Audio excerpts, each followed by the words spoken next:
Welcome to this Empowering Providers to Empower Patients EPEP program. I'm Dr. Nicole Rochester. EPEP is a patient empowerment network program that serves as a secure space for healthcare providers to learn techniques for improving physician-patient communication and overcome practice barriers. In this healthcare provider roundtable, we are tackling overcoming barriers to equitable prostate cancer care. This is not just another conversation. Today, we're going to dive deep and walk away with actionable steps from two highly respected experts on the ground floor of research. Today, we're going to explore barriers to timely access and uptake of newer treatments in prostate cancer care. We're going to discuss how outdated practices or lack of healthcare provider awareness can unintentionally limit patient options, and the role of outcome expectancy and inertia in perpetuating practice gaps, as well as strategies for removing practice barriers and ensuring equitable access as innovation in cancer treatment accelerates. Today, I'm honored to be joined by Dr. Stacy Loeb, a professor of urology and population health at NYU Langone Health and the Manhattan Veterans Affairs. Dr. Loeb is double board certified in both urology and lifestyle medicine, and her research focuses on prostate cancer screening, active surveillance, and the critical role of lifestyle factors in men's health. She hosts the Men's Health Show on SiriusXM, bringing prostate cancer education directly to patients and communities. Thank you so much for joining us today, Dr. Loeb. Thank you very much for the invitation. We're also joined by Dr. Leanne Woods-Burnham, an assistant professor in the Department of Surgery at Morehouse School of Medicine. Dr. Woods-Burnham's groundbreaking research examines the biological determinants of prostate cancer disparities in Black men, including her work on HER2 overexpression and how psychosocial stress literally changes tumor biology. Dr. Woods-Burnham co-directs the Prostate Cancer Precision Prevention Program, bringing screening and education to underrepresented communities across Atlanta and rural Georgia. Thank you so much for joining us today, Dr. Burnham. Thank you so much for having us today, Nicole. So let's get started by digging into practice barriers and inequities in access. We know that access barriers to cancer care exist across solid tumors, whether we're talking about breast, colorectal, bladder, or prostate cancer. But many of these barriers are unique to specific diseases and the populations they disproportionately affect. For prostate cancer, which affects Black men at significantly higher rates, these barriers to care can be particularly complex. So, Dr. Burnham, your research reveals that even our foundational research tools don't represent diverse populations. Can you tell us how these upstream research gaps translate into downstream practice barriers, like delayed adoption of therapies or limited guideline awareness, particularly in community oncology settings serving marginalized populations? Yes, definitely.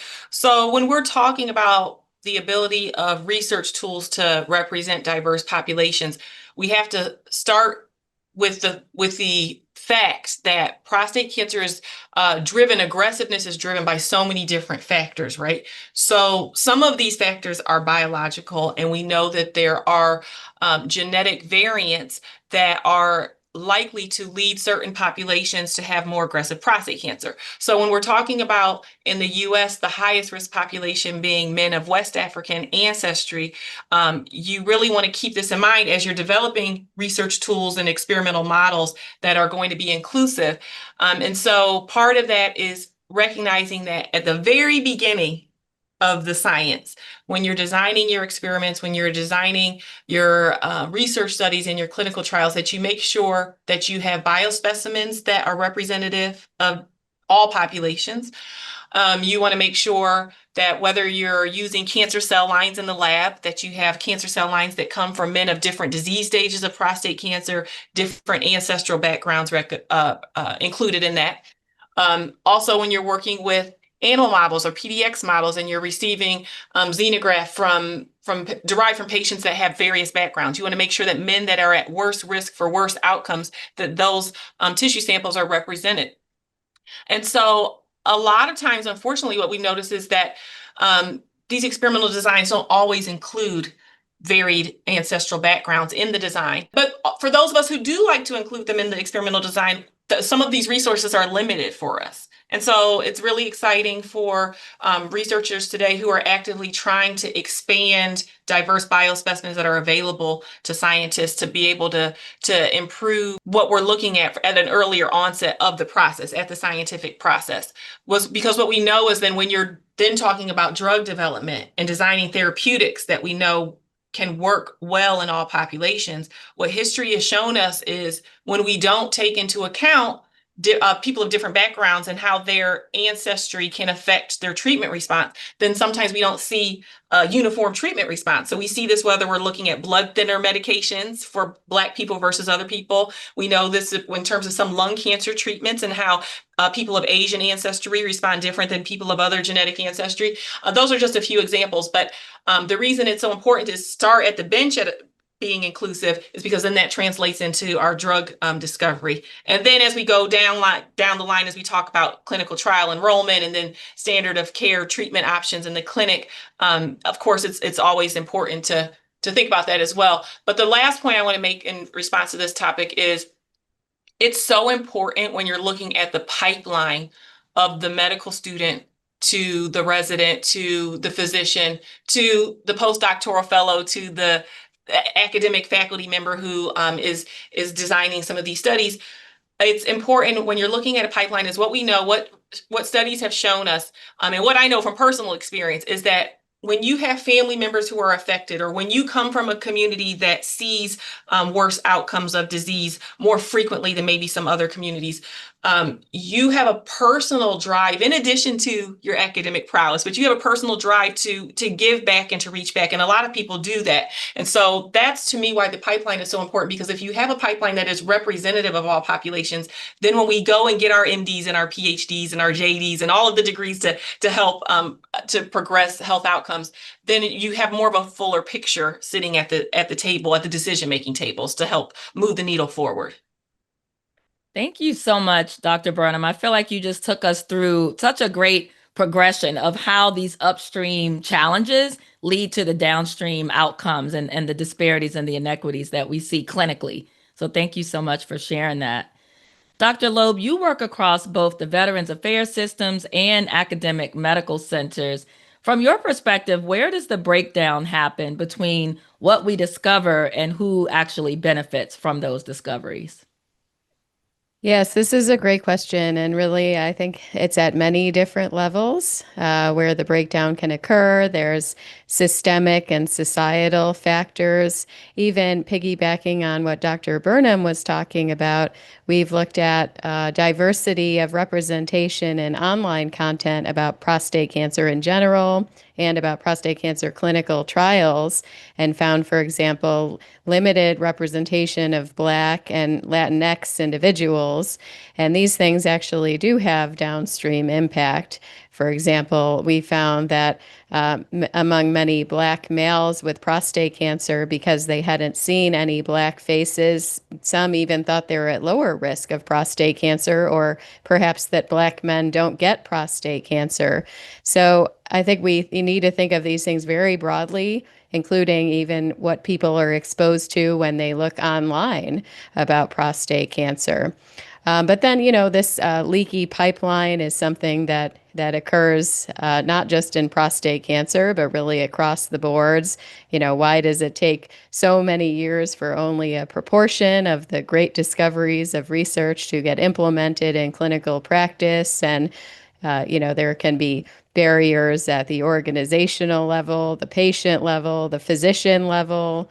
For example, there are, physicians have knowledge gaps and certain practice habits. So de-implementation of old pathways can actually be very challenging. And patients may or may not be interested in certain things. We've done some studies on uptake of genetic testing for prostate cancer. And, some patients are very interested, but there's also a lot of knowledge gaps among patients, or some just don't really perceive the benefit to them. Perhaps they don't have any children, or their children are already older and already have other cancers. So they feel like maybe it's too late for it to benefit the family. So, really, I think at every different step of the process and every level, there can be barriers. Absolutely. Thank you for sharing that. Again, we're seeing how the upstream effects trickle all the way down. I was really intrigued to hear you say that some Black men don't think they're at risk for prostate cancer. And that just shows the importance of seeing yourself and that representation that both of you spoke about. Let's move to discussing access barriers to precision medicine. We now have combination therapies like PARP inhibitors and androgen receptor inhibitors that work specifically for patients with HRR gene mutations. But if patients aren't even getting tested, they can't access these therapies. Dr. Loeb, your work examines who receives biomarker testing in practice. What are the barriers that you've seen to widespread genetic testing adoption, especially in community oncology and underrepresented populations? Yes, thank you. So, definitely a lot of barriers to genetic testing at every level. There's definitely a lot of knowledge gaps among providers. There's also difficulties with referrals, with, for example, a shortage of genetic counselors, but many non genetic providers, such as urologists and oncologists, not feeling sufficiently well versed to perform genetic testing on their own and to be able to provide the full counseling to their patients. At the patient level, there can be barriers in terms of the cost of testing and coverage. It does have some insurance implications, which is concerning for some people. Also, varying levels of knowledge and interest in genetics. For example, there's really a lack of awareness in the population about transmission between different family members, and specifically the links between prostate cancer with cancers in female family members is something that people really are not aware of. And so it may not seem like it would be relevant to, for example, the daughter of a patient with prostate cancer, when in fact this could very much be linked with the patient's daughter's risk of breast or ovarian cancer, as an example. So lots of different issues coming into play that we have to tackle in order to try to get this more widespread. So this is something we've been working on. We've looked at different, points in the pathway where there are barriers, for example, knowledge gaps for clinicians. And we created a podcast series and challenges applying the guidelines to figure out who's even eligible for testing. So we made the Helix app for providers to answer some questions about the patient and find out if they would qualify in the guidelines. But not everybody knows their full family history. Some people are adopted, and there may be cultural taboos around sharing of disease information. And so, if you don't qualify based on family history criteria, but you don't know your full family history, that alone might prevent insurance coverage of testing for some patients. So, definitely a lot of challenges that we have to, overcome in order to provide more equitable access to, genetically based clinical trials and precision therapeutics. Thank you for sharing that and for sharing the resources. It's one thing for us to talk about the challenges, and there are many, but to understand what you all are doing about it and some of the resources that you provide is extremely helpful. Dr. Burnham, you're identifying genetic signatures that should inform treatment decisions. From your research perspective, what do you see as the gaps? There are some gaps in the original study design for sure. But one thing that Dr. Loeb pointed out briefly as well is it's important for the patient to know how this can benefit them. And maybe if it's not going to benefit them personally in that moment, within those next few weeks, if they can know how it will affect their children and their grandchildren. I have a study that I have open in a major public hospital in Georgia right now. And when we're consenting patients and we're recruiting them, there was one patient who looked at me and he said, I understand this isn't going to help me at all. He said, but my son is sitting right here. And if you're telling me that what I'm doing now could help if he ever gets prostate cancer in the future, then just sign me up. He literally said that like it was a textbook response. So a lot of times when patients know that this can affect them, how it can affect them or their loved ones, that goes a long way in closing some of those gaps. It's really important to find the right clinical settings and clinical partners who are passionate about this topic as well. I've worked at a few institutions, and for me, the institution makes a big difference in terms of who is that patient population? What do those demographics look like in the first place in terms of what disease you're looking at? And so the right setting is important, but also I'm a scientist, I'm not an MD, but I rely heavily on my MD medical oncology collaborators and urology collaborators. And I'm very particular about choosing those who are passionate about this because it's truly a multidisciplinary team science approach that helps studies to be successful. But I just wanted to touch briefly too, while we're talking about genetic signatures and PARP inhibitors, I'm a co-investigator on a study right now that's actually looking at the role of using a PARP inhibitor in men who don't have these genetic mutations that you mentioned earlier, just for the simple fact that we know that when it comes to PARP and androgen receptor, there's a relationship, there's an interplay there, and we know that there are variants in androgen receptor due to different variants in genetic ancestry. So for example, when we look at trinucleotide repeats within the receptor, within the gene, we know that men who have shorter repeat links tend to be men who have West African ancestry, and men who have longer repeat links are men who have Asian ancestry. And so that can affect your response to drugs that are targeting androgen receptor, but also in combination with PARP inhibitors. So the data remains to be seen. We're still collecting that data now, but there are literally genetic reasons that we believe that certain genetic signatures can be targeted differently. And that's what we call precision medicine and using a precision medicine approach in the clinic. The goal is that every patient can have a drug treatment that's tailored to them that will work best for them, no matter who they are. Wow. What an amazing goal.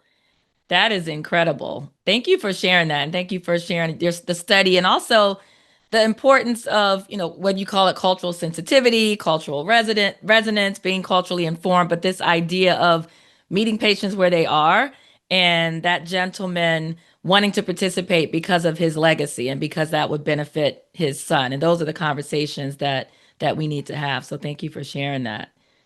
So both of you have helped us to understand that testing is a challenge, but even when appropriate therapies exist, patients face real structural barriers. And you've talked about some of these: insurance denials, prior authorization, as well as things like the lack of patient navigators. So Dr. Loeb, from your population health perspective, what role can providers play in navigating these insurance and access barriers, particularly for underrepresented populations? Or what are some things that you've seen work? Well, I think patient navigation and social workers can be very helpful, and compiling, a set of resources, for example, of options, where to be able to get medications less expensively. There are some apps and programs online that can help with that. So those are just some of the options. And, I think we have to know how well we're doing in terms of providing care. So I think one of the bedrocks for, implementation is audit and feedback, tracking how well we're doing with our patients, and in order to see if there are any disparities or gaps that need to be addressed. Yeah, they say you can't change what you don't measure, right? So that's important. Thank you for lifting that up. Dr. Burnham, anything to add from your community outreach work with the Prostate Cancer Precision Prevention Program? Yeah, so Dr. Loeb also touched on this briefly. previously, is to me a major barrier I see, which is so surprising, but she's 1,000% right, is how many times men who are in high risk populations do not even know that they are at higher risk. That happens like constantly. So that's a major barrier where if you don't even know that you're at higher risk, you don't know when you go into your doctor's office to advocate for yourself, to find out even if you're being screened, if you're having the conversation about the pros and cons of prostate cancer screening, because we know, guideline recommendations have fluctuated when it comes to that. But if you're at a higher risk and you're going into your doctor's office and you're 45 years old with extensive family history, and your doctor saying, you don't meet the U.S. Preventive Services Task Force recommendation of age 55, so you're fine. But you don't know that you're at higher risk and you have this family history, then the conversation kind of ends there, because who wants to get extra testing that your doctor is telling you that you don't need? Like, none of us want to do that. So that's a major barrier that we see for sure. And what we know, I've published previously, is that over half of Black men specifically, this was a study coming out of New York City and also Southern California, over half of them, their doctors were not discussing the pros and cons of prostate cancer screening. So unfortunately, it's up to the patient sometimes to really be able to advocate for themselves. So we really try to spread awareness so that men know that they can talk about this, that they can find out their own personal risk through a conversation with their physician and decide if they want to do the PSA blood test or not. That's so important. That leads perfectly into our next topic, which is around communication and shared decision making. And literally, like you just said, Dr. Burnham, if the men don't even know that they are at high risk, then it's very difficult for them to advocate for themselves. It's difficult for them to participate in shared decision making. It requires patients to truly understand their risk, understand their options. So, Dr. Loeb, I'm going to go back to you. Based on your comparative effectiveness research and active surveillance work, you study what actually matters to patients beyond just the survival numbers. When the quote unquote best choice isn't obvious, like choosing between active surveillance versus immediate treatment, how can providers better partner with their patients in making these decisions? And are there any communication strategies that you've seen that actually work? Yes, this is a great question. And I loved this paper that was published that said there's more to life than death. So certainly survival is definitely not the only variable to consider, and there are always going to be a substantial number of impacts for quality of life, not only for the patient, but also for their partner and their family members. We've done a lot of work looking at the impact of prostate cancer on the quality of life of partners, and that is significant too. So there's a lot that goes in there. In terms of communication strategies, the bedrock for shared decision making is preference elicitation. So it's very important to ask patients and their families what matters most to you and to explore these trade-offs with them. For example, maybe somebody prefers shorter survival time in favor of better quality of life, and others may not have that preference. And that can really help to guide what might be the best option for that particular patient and their family. Thank you. Thank you for sharing that. Well, we want to talk about patient education in the context of community oncology. And I'm going to go to you, Dr. Burnham, for this question. Your work on HER2 overexpression and genetic variations in prostate cancer is cutting edge research happening at an academic medical center.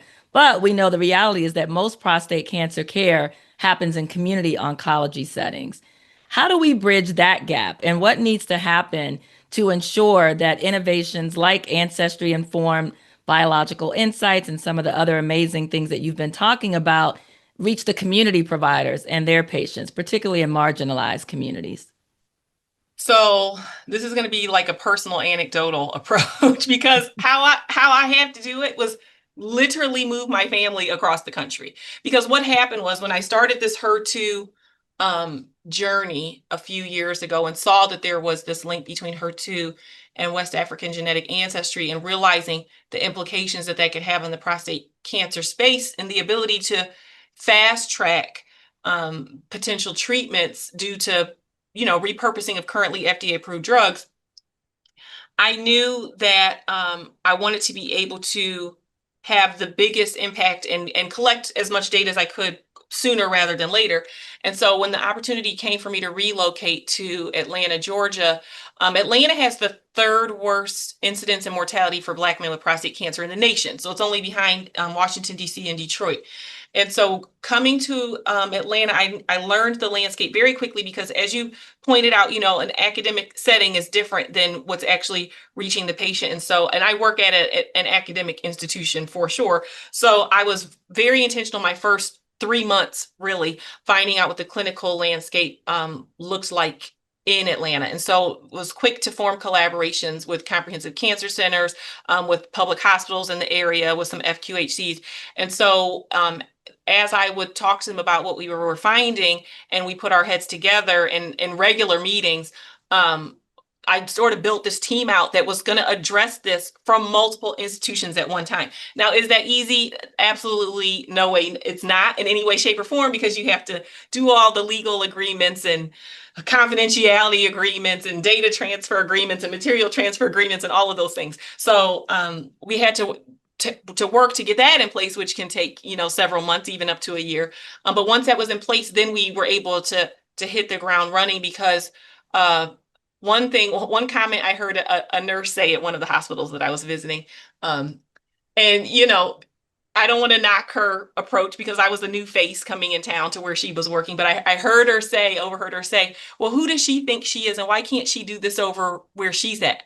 And so that what it turned into was a conversation to say, this is what I'm doing. I chose your institution specifically because this is your patient population that can benefit the most. I want these patients to have access to this type of a treatment. They're not necessarily always offered this type of thing in this certain clinical setting. And furthermore, I dragged my husband and kids across the country to come here to make this happen. So please work with me here. So it ended up, by the end of that conversation, we were besties, and she wanted me to hire her on my team. So it worked itself out, right? But yeah, it takes a lot of networking and work if you really have that goal of making sure the underserved populations are able to have access to it. I was very intentional in my approach to make that happen. Wow, that's a great story. Thank you for making it personal, and thank you for your commitment. Dr. Loeb, your population health work examines who gets what care and where. And as a bilingual physician, you intimately understand the language barriers, something that we haven't yet talked about today. What strategies work for patient education across language and cultural differences? Thank you for the question. I think this remains a big challenge. We actually just published a study showing, less online information available about prostate cancer genetics in Spanish, for example. So just recognizing, many even comprehensive cancer centers only have their information available in English.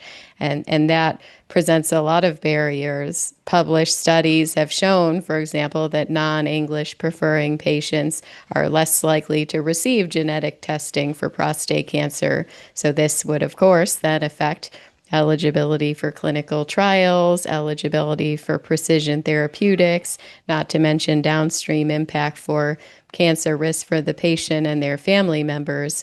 So I think there's a lot of work to be done in making sure we have more informational materials available in other languages.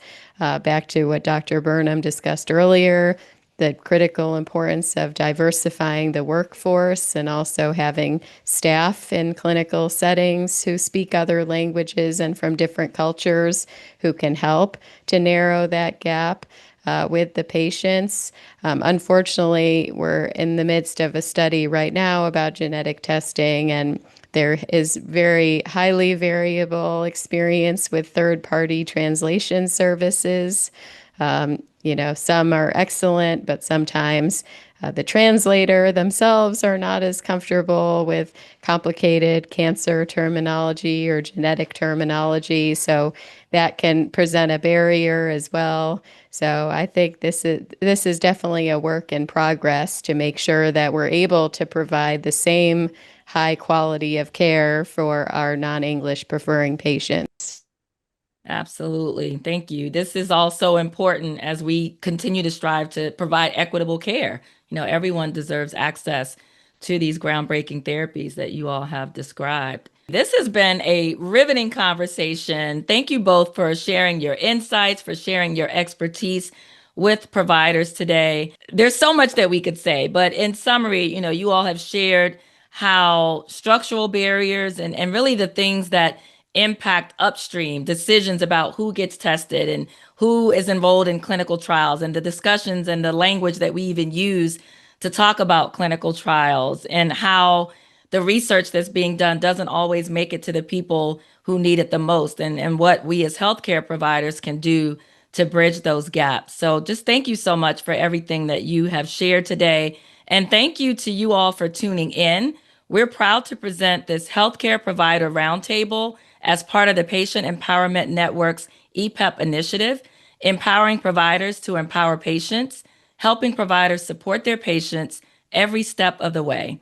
I'm Dr. Nicole Rochester, and until next time, take care and be well.